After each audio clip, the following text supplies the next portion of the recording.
Hello, everyone, and welcome to the first edition of the Katta Talk Show, a podcast where we break down finance, leadership, and real-world careers of professionals who live it every day. I'm your host, Menaj Katta, a sophomore from Massachusetts, passionate about finance and financial literacy. For our first episode, I'm incredibly excited to welcome Elizabeth Dionne, the Chief Financial Officer of St. Mark's School. At St. Mark's, Mrs. Dionne oversees all business and financial operations, from accounting and budgeting to leadership and long-term planning, making sure the school's resources are aligned with its mission and values. Mrs. Dionne, thank you so much for joining me today.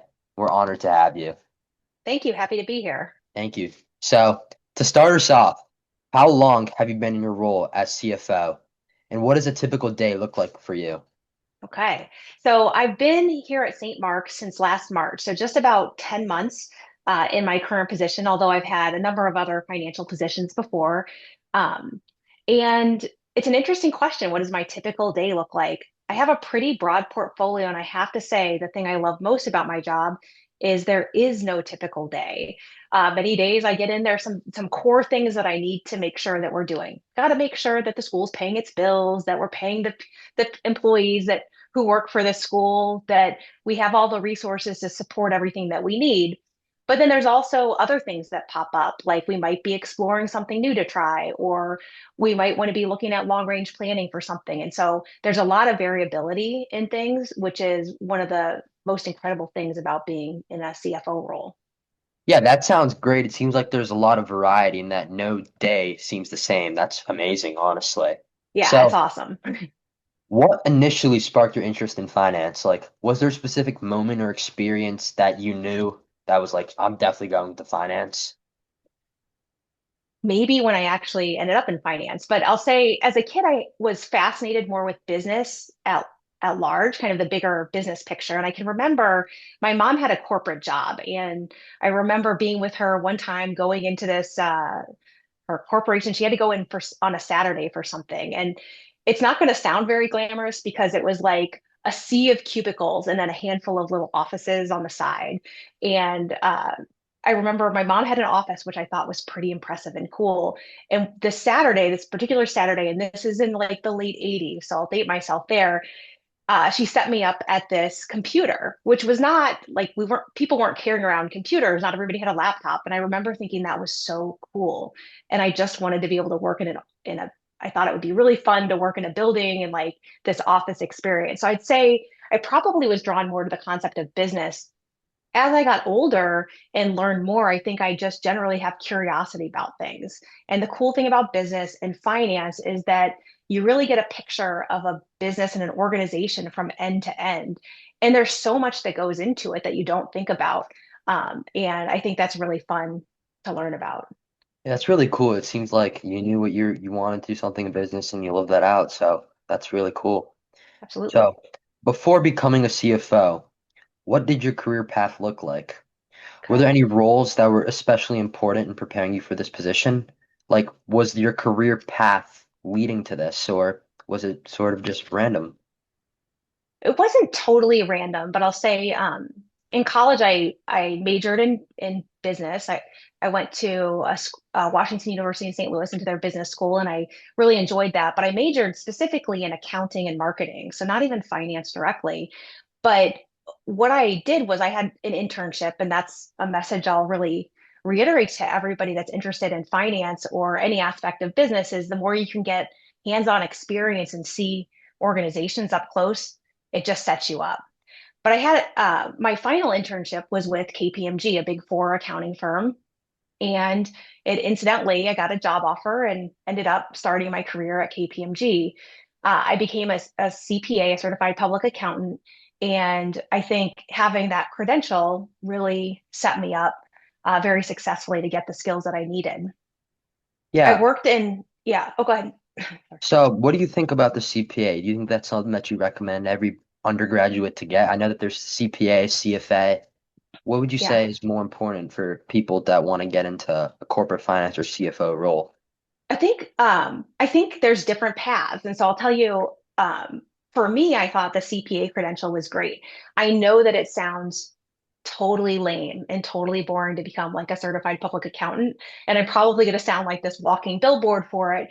But the cool thing is when you work at an organization or a firm, especially like a KPMG or one of these big four firms, or there's a number of wonderful firms besides those, you get such a breadth of experience and responsibility from a very young age. So they have a specific career path. And so you're starting out as an associate and you're learning kind of doing some of the grunt work, but like you're learning that stuff. And then you have the opportunity to then supervise the associates within a year or two. You're supervising others and getting some great leadership. And um, by your fifth year, you could be a manager, and then you just kind of keep progressing. And so it gives you this great ability to get experience with both understanding the deep how financials come together, which is super important for a role in finance. Um, but it also gives you the opportunity not only to lead people at a young age, but also interact with clients. And I think it gives you a different ability. It's just those relational skills are really important throughout a career. So I think it provides an excellent foundation. That's not to say that other aspects don't, but I think when you look at a lot of CFO roles, there is probably a fairly sizable component that does come up this kind of CPA route. Mm. Yeah, so talking about your CFA role, for students who aren't even that familiar with the role, what are your main responsibilities as a CFO? Okay. I'll talk a little bit about the portfolio of all the areas at St. Mark's. I'll say at a school like St. Mark's, it's a smaller organization compared to some Fortune 500 company. So I wear a lot of hats on a day-to-day basis. So in addition to the financial areas that you might think about, like the business office or human resources, I also oversee all these operational components of the school, things like the information technology group, our dining program, auxiliary programs, which is really our events, operations, our summer camps, our bookstore, that's auxiliary, fancy word for that. Um, Also, our facilities area. So there's a number of different components that are under a CFO's umbrella. The core thing that all of those areas have, there's certainly the day-to-day operational component, but they all are big, they all cost a lot. So there's financial contributors in each of those areas, and it really requires the ability to know kind of what's currently on the horizon, but being able to plan for the long range and see what's coming up next, where needs going to be, because you want to be able to avoid problems in the future. And so a CFO, their job is to be able to manage that day to day, but also to keep their eye on the future. I'd say it's kind of like a game of three-dimensional chess because you make one move and it's going to affect a lot of other different things. And so you need to make sure you have enough sense of where all those things are going to come into play because you don't want to screw something up unintentionally. Um, Yeah, that's really great. Like with all of these different departments, how do you make sure that like the budgeting is there's a certain amount of budgeting allocated for each of them? How do you make sure you obtain that perfect amount of budgeting? Because you don't want to give one department too much and another department too little. Like how do you maintain that balance? it's really hard. And I think it comes down to, and we can maybe put it into somebody's personal life, or in if you're managing a household budget, you need to know kind of what are the absolute needs, where do you have to spend money, and then where do you want to spend money. So like maybe my personal life, I don't need the Starbucks. I really want the Starbucks, but I don't have to have it, but I do want to have hot water and electricity, so it's kind of balancing that. So in the school, it's kind of the same thing. We have to have great teachers. We have to have staff that are going to be able to provide the services to support our students. We need to keep our buildings running and have hot water and all the utilities. We need to have food. And so you kind of think about the needs and you need to make sure that that stuff is covered at the appropriate level for the experience that we expect to provide and want to provide to our students and families. And then you look at all the other things that you want to do, and you're going to have to, there's some tough prioritization decisions that come in. But again, you have to start with the needs and then you go into the wants and prioritize from there. That makes sense. I think you need to balance that to make sure that you incorporate the perfect amount of budgeting. So What types of financial decisions end up taking most of your time? So there's a variety of it. I think that's a great question. The ones that take the most times are generally the ones that have the biggest impact on people. So whether it's our students and thinking about what the implication of a certain decision is going to be on their experience, because that's our number one obligation and commitment is we want to have a good experience for our students. So that weighs or takes a lot of time. The other thing is when decision points are going to impact our employees and our staff. Again, we want to have the best teachers, the best staff, so that we can deliver a great educational experience for everybody. And so when you're thinking about things, particularly say compensation decisions, or you're thinking about health insurance is a very complicated market in the world. And so when you're thinking about how do you make sure that you can provide great benefits and compensation for people in the grand scheme of things, it takes a lot of time and effort to make sure that you're making very well reasoned decisions that are going to optimize the use of our resources. Yeah, that's actually really great to think about. So, what is your take on long-term planning? Like, how does long-term planning help you in your career? Do you plan a lot? Do you plan a little? Yeah, Do you think about things ahead of time? I love it. It's actually my favorite part of my role. I think it's the most interesting, and I can say I often am looking at things at the macro level. So, kind of how do all the pieces of the school fit together? But we also need to do it in other individual areas. And so I'll give you a couple examples. So I'll start with the macro area. We constantly have kind of at least a 5 year rolling long range plan going for the school. So we're thinking about um, enrollment. Uh, there's a lot of, I'll call it levers that go into the budget. So how can we actually influence the budget? There's the number of students. How much are we going to charge for tuition? We have the endowment. How much are we going to pay people? So you think about all those different components and you lay it out in a plan and you run different scenarios and then you shock test it.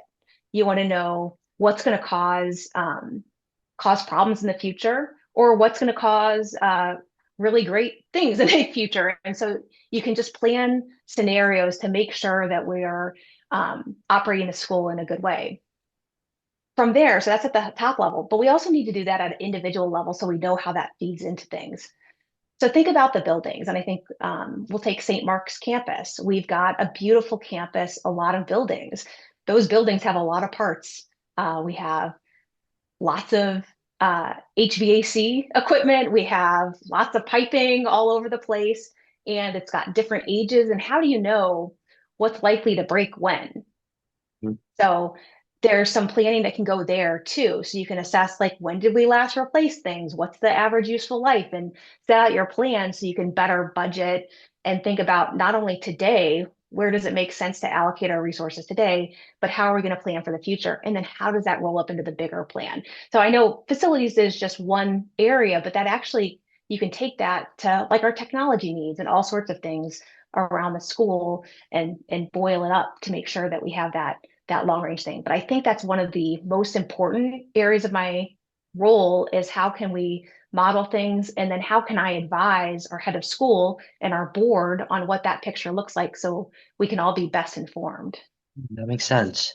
So, when you're talking about planning, you also have to think about like the financial trade-offs and like stuff that you have to change or do something differently. What is the most difficult financial trade-off that you've had to make in your career?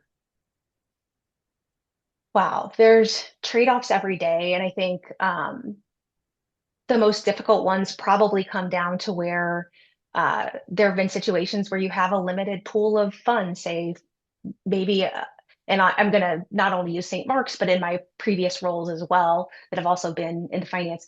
Sometimes you'll have a limited amount of money. You can hire one person, but there's two areas that really feel that they have a strong need, and you have to pick because you can't divide a human most of the time. Like they often like if they're two very different things.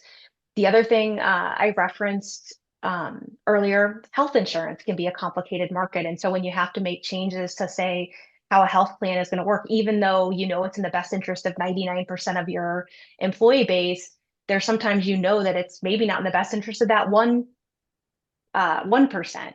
And those are hard decisions because you're always trying to balance the good of the organization and the entirety, knowing that what's in the best interest of the organization may have some individual implications. Makes sense. So you mostly manage risk by looking at the implications of the organization. That makes a lot of sense, actually.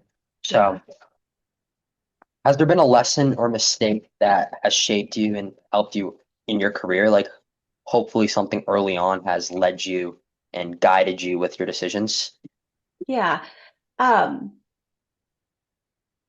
I can't, we've all made like mistakes or kind of hiccups. I'd say maybe I'll frame it in terms of like a big lesson that I learned early in my career. And I think this actually is helpful I think about it a lot in my career. So I was working at KPMG. I am a young, eager associate. And I remember going into the senior manager's office and I just kind of lay an issue. Like I found this thing. And I just kind of sat there staring at her. And she kind of stares back and she's like, okay, what are we going to do about it? And the lesson I learned on that day is you can't go in unprepared. You should think about what is the next step? What is the solution that you want to propose, or what is, you know, how are you going to address the challenge? And so I'd say one of the best lessons that I got that day was I always try to, when there's something comes up, I think about a couple solutions because that's your opportunity to think about those trade-offs, those risk trade-offs. What's the best solution? And then you can present that. And I think that that is good advice because when you go in without a plan, and I'd say this could happen with a client or your boss, whomever it is, and you don't have a plan, it just doesn't work out well. Yeah, I think planning is important in almost every aspect of life. So Yeah. I think if you learn that early on in your career, you're not only going to have success in your career, but in your life. So I think that's really great that you learned it earlier on. So, what skills do you think are important for success in finance leadership roles? I think having a willingness to learn is Mhm. really important and not being so uh, committed to everything in your head. You can't have pre-formulated decisions on everything. You can have some information that's going to inform things, but you have to understand and be willing to learn kind of the individual facts and circumstances as well. Um, I would say that a mistake that I've seen leaders make is they go in with these like, this is exactly what's going to happen. And you don't get a good feeling of the why. Like maybe they have their own why, but it's not articulated in a good way or whatever. You don't just can't follow it. And there could be compelling reasons why that's not going to work. And so I think being willing to listen to people in the community um, is really important so you can shape whatever that thing is. So maybe the way to articulate it better is just that communication and being willing to listen and learn. Yeah. What about with AI? Like, do you think it's really important to be AI literate in this time period? Like, is that a skill that people need to? Absolutely. Hmm. Yeah, it's interesting and there's I know there's so many debates in education because it's important for everybody to understand the baseline skills. When I was coming up through public accounting, I was doing a lot of work that now AI can do, like picking samples and things like that. Like I was going through manually doing stuff that now a system is doing.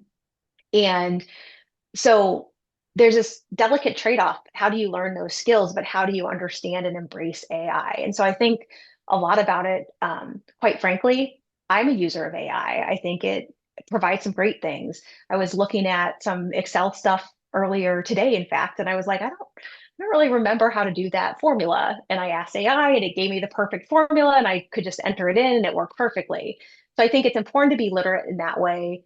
Um, and I think not just with AI, but anything, there's always going to be new things coming forward. And so, how can you be nimble and how could you adapt to things? In Hmm. finance and accounting in particular, I think there's a lot of great opportunities to use it. What I would caution people that are coming up in the profession with is do your homework and try to understand kind of what goes into it because you do need to question the output.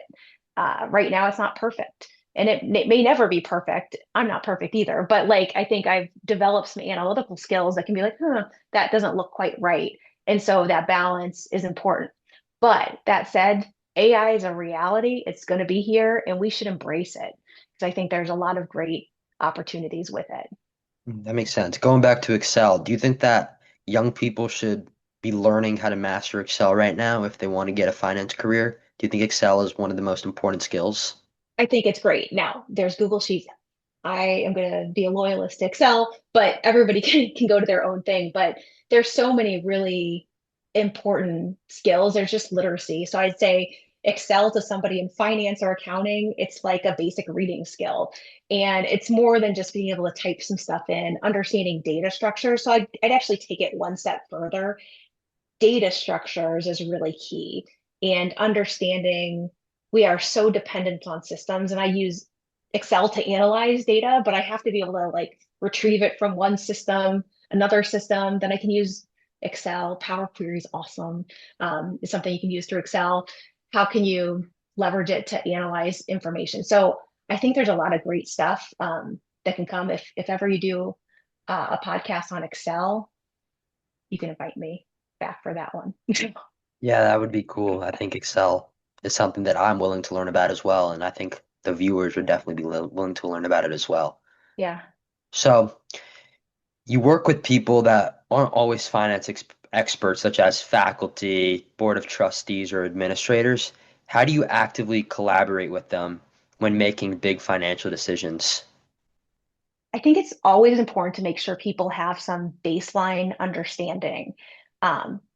I was to ask you, I'll get back to the answer in a second, but I'll ask you a question. Have you ever been in like a presentation or some type of thing where it's somebody starts like at a place you don't like, like you're Mhm. missing this like backstory? Yeah, Yeah, definitely. I think you know. that happens all the time, actually. So, Yeah, like a lot of times I'm in these things and I'm like, sometimes I think people think I should know whatever they're talking about, but I'm like, I have no idea what they're talking about. And so one thing that I try to do is set some baseline, even it like even go so far and not to just say, oh, does everybody understand how the endowment works? Because people will often just nod yes. I'll just mhm. say like, just in case people don't understand and provide a little baseline for that. The other thing I try to do is bring it back to um, before we go into a topic, bring it back to what are simple ways for people to understand the topic in their own day-to-day life. So whether it's the need to have the Starbucks example or want to have the Starbucks example versus need to have, like, how can you make something relatable so they can think, oh yeah, okay, I see how that works. Um, the other thing is explaining the implications because I can't expect somebody, I've been working for over 20 years between my accounting career and education finance. I can see implications and kind of what's going to happen with things that I shouldn't expect somebody that doesn't have that background to be able to identify and see. So laying it out there and just making sure it's clear and also trying not to get too weedy. And this is something I'm reminded of sometimes. I am a CPA by background, and sometimes CPAs want to over disclose stuff. But you got to think about like what's the information people need to know. But again, I think it comes down to trying to make sure everybody's got a good baseline understanding of the implications and presenting a balanced argument with that recommendation. So coming back to that lesson learned earlier in my career of why I think that, and then let's debate and talk about it. So It's cool. I think that's really interesting. So, what advice would you give to high school students or college students that are hoping to break into finance or do a role like yours? say, be curious. I think one of the best things to do is to just be curious and get to know things. Um, I think being a hard worker is good, but getting an internship earlier, as soon as you can, or trying to get those roles that are going to teach you some more about what it's like to be in business or things. Not only is it good to help you get your first job out of college, but it's also good to give you that experience and learn more about the lingo that's going to prepare you for interviews. Mhm. Um, Once you're in a role, I think just working hard and again, continuing to learn and having a willingness to do what it takes. So um, it's an interesting profession. Hmm. Are there any skills that you wish you learned early on in your career? I think I wish I known more about data science. It wasn't like a on the majors list or something like that, but understanding data structures earlier in my career would have unlocked some things earlier. I'm fortunate to have caught up since that time. Maybe not as fully as I want to, but I think understanding those linkages, technology is so important and it can make our lives easier in many ways and more difficult. But also, I just think I wish I'd learned more about that because I think I could have structured things better and more effectively earlier on. Mm. Yeah, so talking about majors, are there any majors that you recommend students take, like data science and finance, something like Yeah, that? I think both of those are cool. Like I said, don't shortchange accounting, even though it sounds Yeah. dorky. But I think it provides, especially going down the CPA path and having that opportunity to work, going through that audit path as I did, I think really sets you up for financial leadership roles later in life because a lot of times people leave those roles. I know so many people that I started with at KPMG that are now CFOs at banks or um, large Fortune 500 companies, in fact. So there are a lot of people that come up through that path. But I absolutely think finance, those are excellent opportunities. Yeah. Many students hear about finance and they hear about asset management, investment banking, Hmm. accounting. What makes your role different than these? Hmm. So I'd say when you're in investment banking, I mean, you're working with more specific types of transactions versus kind of thinking more holistically about an organization. And I'd say even on the accounting side, I would say in a client role. So I would work with people in my role and say, hey, you need to do this with your accounting records, or you need to think about this structure, but I wasn't actually doing it. Whereas on this side, I'm making the decisions and oftentimes with guidance and counsel from accountants or could use investment bankers for certain deals and things like that. But I think the decisions ultimately lie with my role, the board, the head of school. So it's just a different, I'll say the flip side of some things. Yeah. Is there anything that we didn't cover today or anything else that you would want to add to our viewers? No, I think we covered a lot. So Yeah. So, Mrs. Dionne, thank you so much for taking your time and coming out today and joining us and sharing your experiences. I think the conversation was definitely valuable, and I know I learned a lot today, and I'm hoping that the viewers today took something from our conversation. And thank you to everyone for joining us on our first episode of the Katta Talk Show. If you enjoyed the episode, stay tuned for more, and I'll be posting more every week, and we will be giving and providing you with more insights and more advice from various financial professors and professionals. So, thank you so much and stay tuned. I'm Menaj Katta, and I'll see you next time. Money talks.